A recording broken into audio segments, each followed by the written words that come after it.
And the bottom left in the blue. Again on this team that just popped up this year. Where they start like Twinkle. Nice.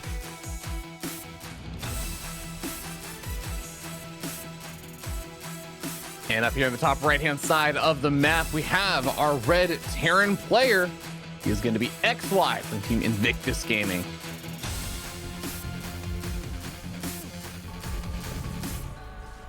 Acronym team. IGXY. What do you think XY stands for? The first initials of his first and last name is like Shu Yang, something like that. I had it on the ticker, and then I forget what it is, but yes. His last name starts with an X, and his first name starts with a Y. That is actually, I did not know that. That's actually really cool. It makes a lot more sense now. Honestly, I was so ready to intercept your answer, and it'd be like, there's only one word anyone can think of that starts with X and Y, and it's xylophone. Sorry, I had to hit you with the actual facts on how things work. My apologies. Let me try this again. Fears Dragon, I have no idea. Do you have an idea? Of another word? Well, no. I was saying I'm sorry for kind of intercepting your xylophone idea. So let me back up here. Along now. I thought you were asking me to think of another word. Oh, no. Besides xylophone. No. I'm like, oh no, the tables have turned. Shoot. Oh yeah. Well, you know, you still inform me on a brand new thing that I did not know about XY, which I super appreciate. And what I also appreciate is a kind of funny opening here, where there's a interesting wall off attempt here from Nice, where he starts a wall off, but then pulls back his cyber core, so it doesn't actually fully wall off there. But that means that the Reaper does not have any wall off to deal with, and it just gets free access straight over to the main base, where the first adept is just kind of nowhere to be seen. Yeah, is it on the... Okay, so it is running across the map, which makes sense, right? That's why there's a shield battery in the main. It's just to allow this adept to run across. But the Reaper showed up... The shield battery was a little bit too late. The Reaper showed up a little bit too early. Not sure exactly on what axis we want to talk about, but regardless... Well, the adept is not going to cancel the command center because... Look what we got here. Barracks Double Gas Factory Command Center. 2 more Reapers on the way. And I talked about earlier about how this opener just feels like a TVT build, because it is for the most part. Well... XY is leaning into the TVT idea. He's gonna have a bunch of Reapers and a bunch of Hellions, and this adept is dead. Yeah, gonna have a hard time surviving this unless he gets very lucky the last minute. Oh, barely does not get away, so that adept does end up falling. And well, Nice Historian had another shield battery, and I don't really blame him right now because his start has not exactly been the best.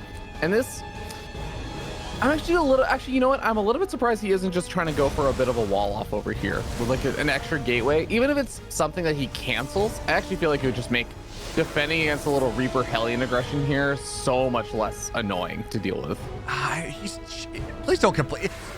Nice, why? Like, I get that you have an Oracle, but that just... Oh, actually, maybe it's going to work out. I'm looking at this, it's like, wow, this just feels like asking for an issue, but with the Oracle on top, I guess it did defend. That being said, 4 Marines versus 2 Oracles, and they shoot at the command center first, so they don't get damaged. And that's just 1 dead adept. And now, absolutely, this is just more dead adepts. And yeah, it buys time a little bit, but I don't like this. I don't feel like this was worth it. Nice, you just kind of invited damage. And okay, you know, this is maybe the argument, right, where a bunch of Marines went down and the Oracles can find some value, but they're gonna have to turn their pulsar beams on in the middle of the map to deal with this harass. And they're not going to have that energy on the other side now. This feels like a very strange game, and this is not like, if there was a book on how PvT is supposed to play out, this is not even in like the epilogue or the appendix or anything. Like, you cannot look up this game state, I feel like, in any of those examples. We also have like weird things that have been going on. Like, I know XY actually got supply blocked when he was making his Hellions initially. I think got supply blocked again, and there's like another supply block where he's at least starting up some units. So I think this one's actually not too bad or anything. It's just timing out with his additional production and stuff being made. It's just been a little bit of a messy game from both of these players. So I think maybe it's like the first game of the day kind of vibes I'm getting right now, and hopefully both these players will feel a little bit better moving to this next stage, because this is going to be like the big do or die moments here. This is where like the game can just straight up end with a bad fight. Yeah, and this is a much shakier Nice than I'm used to seeing. Like, Nice is a very good player. We see him do well in region. We see him do well out of region sometimes, but a bunch of the decisions that he's been making in this game thus far just don't make a lot of sense to me. And now he's allowed himself to be totally zoned out. I do enjoy having all the army outside of the base because it means these bunkers are not nearly as useful as here comes the break moving in. The tanks are going to get lifted, and the Marines, they kite backwards as well as they can, but they're just too many zealots. So the tanks, they don't really get the shots off until the very end of things. The Vikings are going to go down. And hey, guess what? The bunkers are going to complete, but there's nothing to put in the bunkers. That being said, these tanks are not dying. So you get all the Marines, but the tanks are still here. And now, actually, now everything's marooned in. So maybe I like this even more than I thought I did. This is truly the chaotic fight that I was actually really hoping for. He focus fires down the shield battery, so there can't be a shield battery overcharge on it. One of the tanks did go down, but the other tank is still alive and takes out the final adept. The one of the bunkers goes down, but the Marines just evacuate into the other bunker. And I actually think XY is kind of making this happen now. If these pylons go down, that's one of the very few warp gates available for production. There's only 3 warp gates, and SCVs coming off the line to repair the bunker and maybe even just build more or just act as a buffer. I don't actually know what Nice does to survive here if he loses this gateway. He has 2 gateways on the map. Another bunker's going to try to get made, but it's going to get canceled pretty quickly by the Phoenix play. But here's one of the problems with Phoenix against committed Terran aggression like this.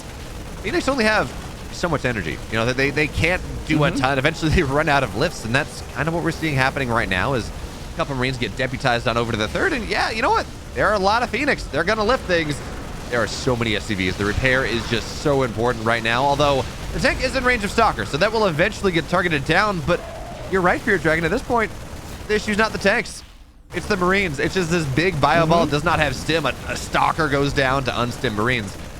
And now there are missile turrets on the way. This is, you know, I didn't remember a bunch about XY. You know, we haven't seen him play all that much, but this is a glorious meme.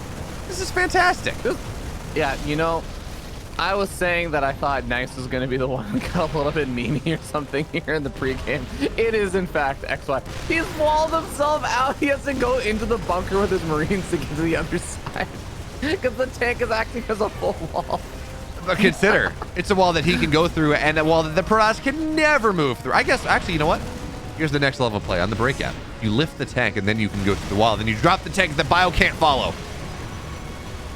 Quickly. You know, Bimble, sometimes you wake up at 3:30 in the morning and you're like thinking about the matches and you're like, man, I hope we have some good games today. and then 2.5 to 3 hours later, you're like, yeah, these are some great games. I'm enjoying this. There's literally a line of missile turrets to keep the reinforcements alive that is just slowly being built back towards XY's base. Yeah. Like, and the Phoenix have tried to have enough energy to lift up the SCVs that are building these missile turrets, but they keep running out. So the SCVs are like, the Phoenix are out of energy. Build more missile turrets. Go, go, go. Expand our domain. And the crazy thing is like, Nice has been on the edge of holding for quite a while now. I still don't know if I believe in it, but like, there's only 1 tank. The Marine count is slowly dropping down. The Phoenix feel somewhat empowered to lift them, and like, Nice hasn't. I guess he lost his natural finally, so there is that. Yeah. But and like, I think part of the problem is that there's a lot of workers that just have not been mining this entire time. They've just been sitting in the middle of the map because they know like the 3rd base is the only place they should be able to mine from, and they keep having to evacuate it out. That has made things really tough. Yeah, this is certainly the slow bleed out from the Terran, but the fact that Nice, I feel like this game ended 4 minutes ago. And like, there is still like a slight opportunity there that maybe Nice did something, but now, yes, IGXY does the meme, and it is absolutely the dream, as that is a game 1 victory off the back of 5 missile turrets. But that's also like, I think the best part about that's not the kind of chaos you can plan for. Like, no. We talk like Mia, Micah, and Haas were doing their attacks like in a similar kind of vein. Both of them were doing their kind of all-ins and stuff, and they were like running into each other's all-ins, and then like some chaos ensued that wasn't necessarily supposed to happen, but it was maybe somewhat in the realm of like, okay, I guess this could happen and I can like react a little bit. This was like players meet in the center or like in the front door of Nice and just they both just start making on the fly decisions that you just don't see. And it just creates the most chaotic, strange situation possible. It's one of those situations where it's like, I don't know if you ever heard about like the studies that they do about like chess masters and stuff, where chess masters have a really good memory for game boards that have happened before. Mm-hmm. It's like game boards that have happened in actual games of chess or can come from them. Chess masters are really good at memorizing them, like by just like looking at them for a split second. But if you give them a complete random mishmash arrangement of like where the pieces and stuff are, they have a really hard time remembering. That's what that game was. Like this was the StarCraft equivalent of what if we just threw units and buildings into like random places and see if pro players can like recognize how do you even arrive in this situation? What was that game board looking like? I think a pro player would just be like, how many missile turrets were there? I don't even know. Like this game board made no sense. Yeah, the concept of a solved game versus like we're like a pure theory, like the first 30 moves or something, versus just a new game. And that game was a new game from like a minute in. Yeah, maybe a little more than that, but undiscovered territory. Exactly. This is Star Trek talks about the final frontier, about exploring space. Yeah, this was the final frontier. This is uncharted territory. I don't even know, man. Like this it was fun. Maybe we're gonna get another one. I hope so, because well, we already got it. Game 2's here. That is very true. Out of the bottom right, in the red, he's up a game because he built 5 missile turrets in his opponent's natural, and that is how you win a game of StarCraft. Damn it! It's IG's very own XY.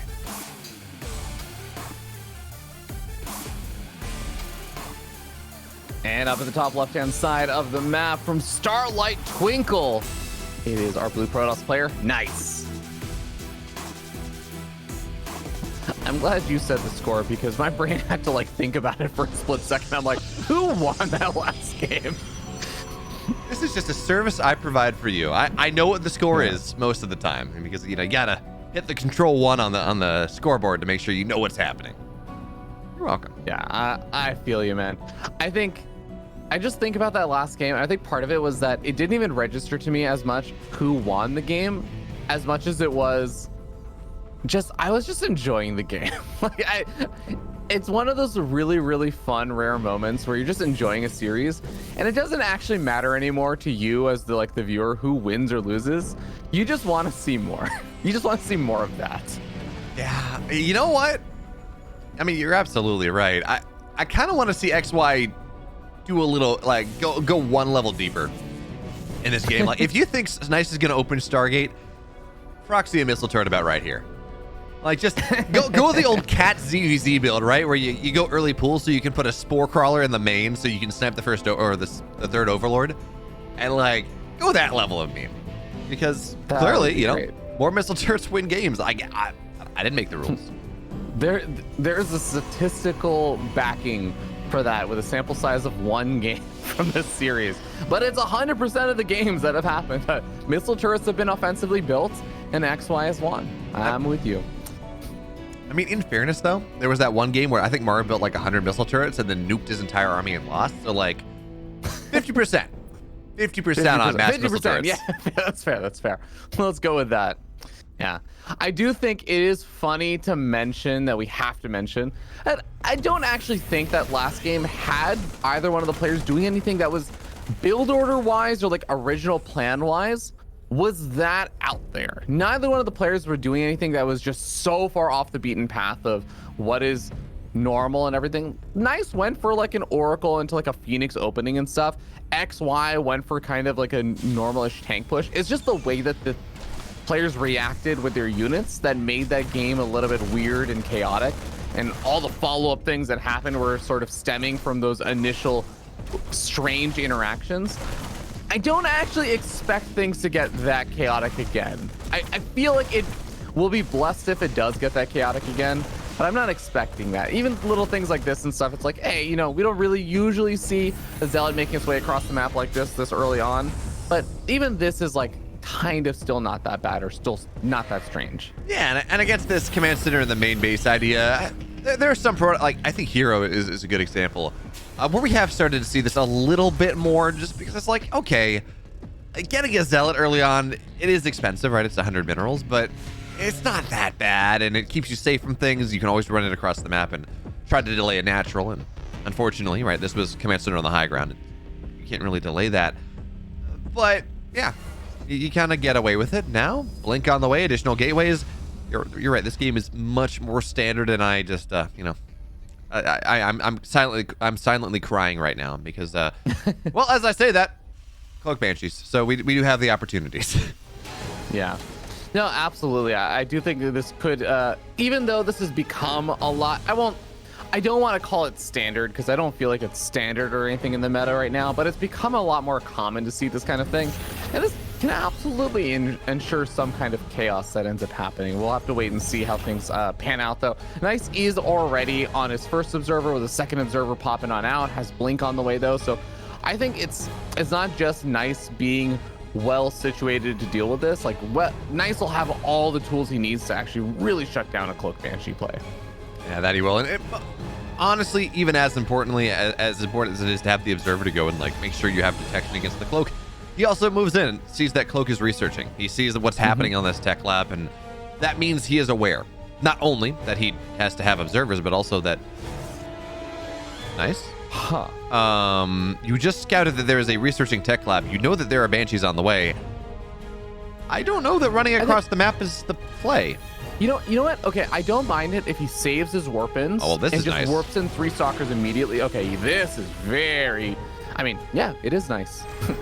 It is nice getting the pick off potentially on that Banshee. Doesn't quite kill it, but gets a lot of damage done. See, I actually think I don't mind this as long as he has those reinforcing warp-ins, because he has 3 warp gates back at home. He just warped in 3 stalkers at his 3rd, anticipating the angle that the first Banshee was heading to. And that's actually that should set him up just fine, right? Because he has multiple observers and everything. He actually should be able to deal with it now. There are 4 observers on the map before anything else gets built out of this robo. Like, I understand you want to make sure you're safe against this, but 4, okay, come on, cloak these banshees. That just seems like a dead banshee immediately. And there we go, 1 banshee will fall, 2nd one takes damage, and yeah, you're right, it does not seem likely to get much done. But the Fear Dragon, 4 observers. That feels like a little bit of overkill, right? Yeah, I mean, I think we're going to straight up pig baby territory now. Yeah, as a that's just 4 right now, right? No, the fifth just completed, right? No, 1 died. Okay, 1 died in the natural. He lost one. Yeah. Okay. You know what? If we hit 5, then we did hit pig baby territory, which is a nice little throwback meme there for the old school StarCraft folks. But yeah, you know, this is it's not a very typical way to play things out, but honestly, if you're worried about drop harassment or just strange kind of like Banshee plays and things like that, having a ton of observers can feel really, really empowering. It's in my opinion, a very fun way to play it out, but it's just kind of interesting because you're absolutely right. Most of those observers are not even positioned outside of his normal vision radius or anything. Most of them are just positioned by his actual bases, and it really just goes to show the paranoia he has about those Banshees. Now, what I want to talk about here is how quick this Ghost Academy is. It's actually done. We're 7 minutes in, Ghost can already start to hit the field. And seeing as Nice wants to go Charge Lot Storm, I mean, this is just beautiful for XY right now. Normally there's a bit of a timing, right? You know, you can get into Storm, you maybe get 1 or 2 storms off, like that's the goal, and then you get the Ghost out, it becomes harder. The fact that XY is going to have I mean, as soon as he starts building them, the Ghost Academy's done. The fact that XY is going to have Ghost pretty much as quickly as he would like is just so nice here. But the Stalkers in the main, there's no tank. There's actually nothing, and it's not going to be the Stim Tech Lab at first, but here it goes. SCVs have to get pulled. Stim is going to get targeted down, but is it going to stay alive? Oh, it does. And the Stalkers on the right side trying to buy a little bit more time. Stim, again, it's kept alive here, but you get the Tech Lab. At the very least, you get the Tech Lab for combat shields. That's something. SCVs have to get pulled off the line. But man, that was good for Nice. It could have been so much nicer. It really, yeah, if you're able to get Stim, it completely halts out any kind of aggression potential for XY for quite a bit of time. Now it's just going to make things a little bit harder. He has to be a bit more careful about when he's going to Stim, because not having combat shields, his Marines are not necessarily going to be the tankiest, but it still allows for some nice potential here. With Nice having Storm completed and none of those Marines have combat shields, suddenly those Storms, even if he's able to get out a small spattering of a Storm, that can do devastating amounts of damage to these Marines. Certainly can, but we do have Ghosts on the field right now. One's going to get caught a little bit, gets the EP off on the Warp Prism, but that's not a Storm, not just yet. And that Storm is massive. Second one goes off as well. Now Warp Prism so low but stays alive, and the Storms are just killing everything. We talked about how nice this is. That XY would have Ghosts, but you need to hit the EMPs. And actually, as I say that, you know, Archons, they do have to get morphed. Most of the Zealots have gone down, but here's the second round. And now the SCVs, they're going to get pulled, and the natural couple Zealots win as well. So the economic damage here is just about game ending. The third base absolutely broken. Natural still not defended, not just yet. And XY, he had the tech, but he didn't quite hit the EMPs that he needed to. And he almost got that Warp Prism as well. Instead, it's nice that he just absolutely shoves his way right on through. And as we saw in the more I mean, I'm not going to say that what XY did is totally standard. It's a very quick Ghost Academy. That's a very quick third base. But in a more standard game, Nice, just we see how powerful he is. And side of a smart player is that as the moment he realized that that fight was actually going pretty well and like that things were actually going okay, he immediately already started up to Colossus. He was thinking about his transition points, has Thermal Lance on the way, was adding on the fourth base that already is completed now and everything. So Nice capitalizes not only on taking a really good fight there, but he also is now able to turn that into additional advantages because he killed so much of the army of XY. XY doesn't really have a lot of potential to just go for an immediate push out, especially with the War Prism still alive.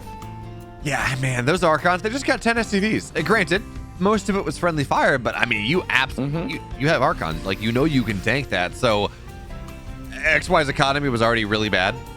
It was already really bad after that push that we saw Nice move out with, and 10 more SCVs don't make it any better. So I gotta assume, I would think that we're just gonna see XY move out and try to go for a Hail Mary. You know, you win or you lose. But he's taking his third base. You know, he's sitting out here. He's gonna, well, the Observer's gonna see everything. And there we go. That's, yeah. I don't know that I like spending the EMP like that, actually. Given the army that Nice has, I feel like you need the EMPs for the army. Spending that just to get an Observer, I don't think that's worth it. I'm 50-50 with you on that because I know his economy is also hurting, but I think it's a damned if you do, damned if you don't kind of situation. Oh my God, these Storms bail. Yeah, they're really juicy. So and now the army's just not. I mean, actually, it's a bunch of Marauders left over that you might be able to get on top of this Colossus. But there are Archons here. There's reinforcements. It's 3 Colossus. Never mind. XY, he's taking us to game 3. Yeah, I was actually a little bit worried about that attack coming forward there from Nice because I'm like, Nice. You're up 35 workers. You're on 5 bases versus 3. Just like max out, man. Just take a chill pill. You can make a few more units and you'll have more than him in like another minute.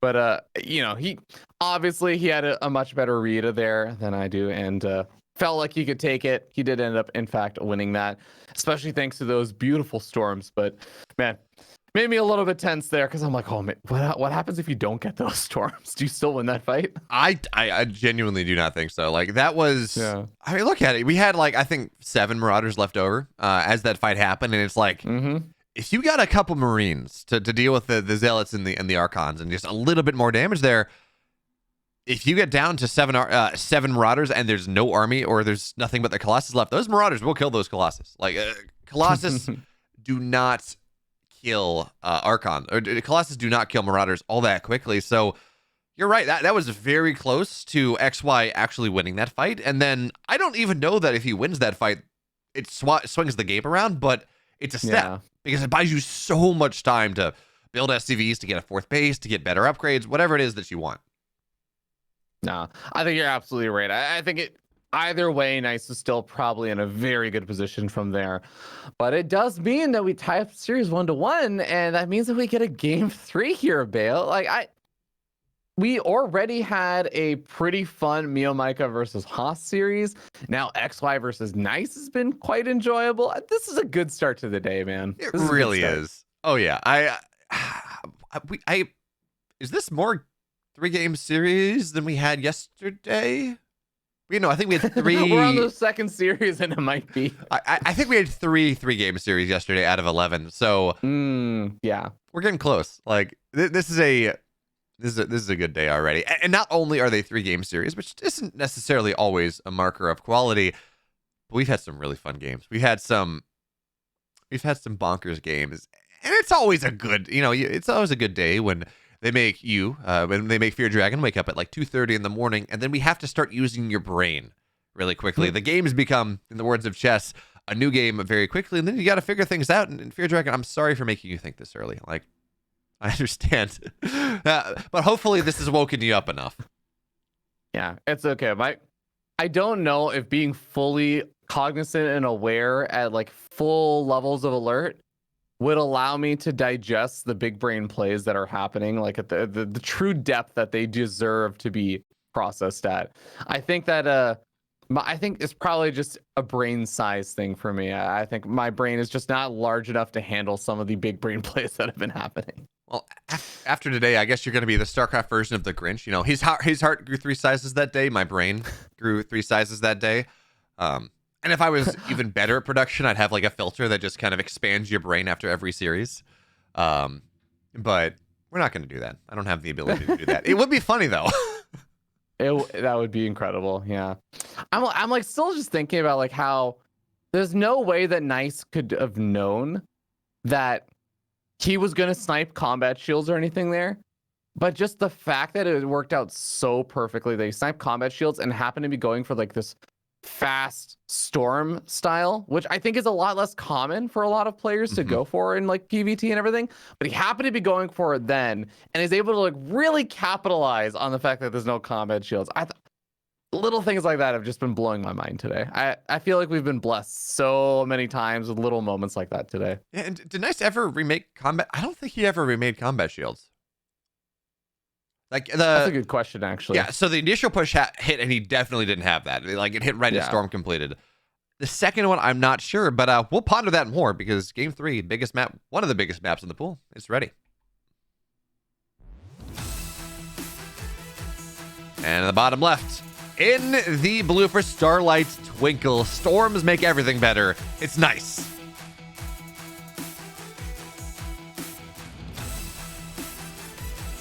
Up here in the top right-hand side of the map, a man who didn't build any offensive missile turrets that last game clearly was the problem. It is XY. How else will you deal with the 5 observers that your opponent makes if you don't build the offensive missile turrets? I mean, unironically? Okay, there's nothing I can say unironically about that. No, you know what? Unironically, almost all the observers were actually on Nice's side of the map. So the missile turrets offensively would have allowed him to find the observers. Okay, no, that's a little bit ironic. That's not really unironically. I found the next Fear Dragon build. I know what's happening. Like, someone runs into you on ladder and they just see a bunch of missile turrets everywhere because you're off racing. They know who to blame. It's XY. No, I think you're on point. Actually, I will say, believe it or not, there was a time before where I never cheesed. I actually used to never cheese. My playstyle was just making tons of observers. So I'm on board with what Nice is doing, man. It speaks to me when you do that. But I do think the one missing little part about that is that I think sending the observers out instead of just keeping them at home to deal with the Cloak Banshees is a very beneficial thing to do. Yeah, although, was it yesterday that we were casting a game where, like, there was an all-in hold and someone, I can't remember who it was, just kept building observers instead of building immortals? So it was Yeah. I can't remember what the match was, but I know what you're talking about. Luckily, that didn't happen. Although, we talk about wanting weird builds. If you want a weird build out of XY, Fear Dragon, it seems like Game 3 is more likely to give us that because this is the same build he opened with in game number 1, right? Barracks, double gas factory, gets a quick reactor, 3 Reapers, a couple Hellions, and then whatever he decides to build into that one, we don't know. It's a big map. I mean, altitude is absolutely massive, but this game is starting in the same kind of aggressive pattern that we saw XY take in game 1. Yeah, and to go back to game 1 and little small decisions that were being made on Nice's side in reaction to seeing this kind of stuff, in that game, he had actually gone for the low grounds, pylon gateway wall in and stuff. He built a cyber core a little bit further back. He's not going to have any of those kind of formations of the walls, so he's not going to be able to do any kind of wall off that. I mean, to be fair, he didn't really ever end up completing in game number 1, but the tank push really did cause a lot of problems for Nice, and I think part of the reason for that was that it felt like he caught wind of it quite late. Even though Nice is actually going to be going for Phoenix opening yet again over here, and I actually don't think that that's a bad decision, this game may turn out very differently because Hellions and Reapers making their way into the main base without really a whole lot of defenses in position is going to cause all sorts of headaches and problems. I mean, there are Phoenix here, and the most important thing is their shield batteries. You do not have the one-tap splash potential that you might have otherwise had. Yes, 2 workers will go down. It seems like a third here on the actually, no, shield battery keeps it alive for at least a little bit longer. If you have 3 Hellions, right, that one shot. Oh, that's beautiful. Yeah. Never mind. There we go. That's the damage you're looking for. 6 probes to the deck, but on the other side, Oracle seems absolutely undefended. Okay. Single Oracles do not kill 8 SCVs. Like, that's against the laws of StarCraft. Yeah, that only happens when you're busy microing Hellions and Reapers on the other side of the map. I think that was a wild exchange, and somehow with both players killing roughly the same number of workers as each other, I feel like mathematically that should mean that they're doing relatively even and okay. I'm actually not even sure if that's the case. Are they both doing okay equally? I gotta figure this favors the Protoss, right? Terran is going to scale their economy slower because they don't have Chrono. They can't build as many SCVs. And the commitment was less, right? It was a single Oracle.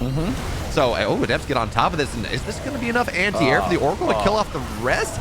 I don't think so, and it's not. So, Oracle will go down. Marines, that's going to be another dead Phoenix, and losing the Oracle, losing the Phoenix as the push commences, I'm not a fan of that from Nice.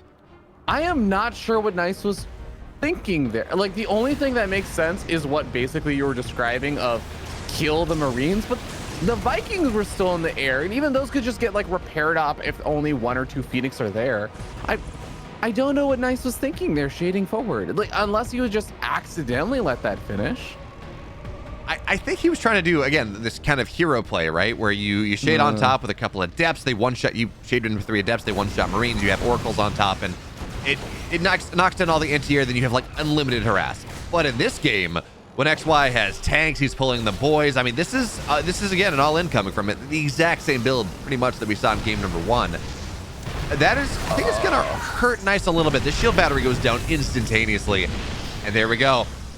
Missile turrets on the way. It was 5 to kill Nice in game 1. How many does it take to kill him in game 3? Unironically, these missile turrets are going to be such MVPs for these tanks. This one actually, I think, makes a good bit of sense as well to actually cover those siege tanks. The Phoenix normally want to go for the lifts on those tanks, and that's actually how Nice was able to stay alive for so long in game number 1, even if he ended up losing.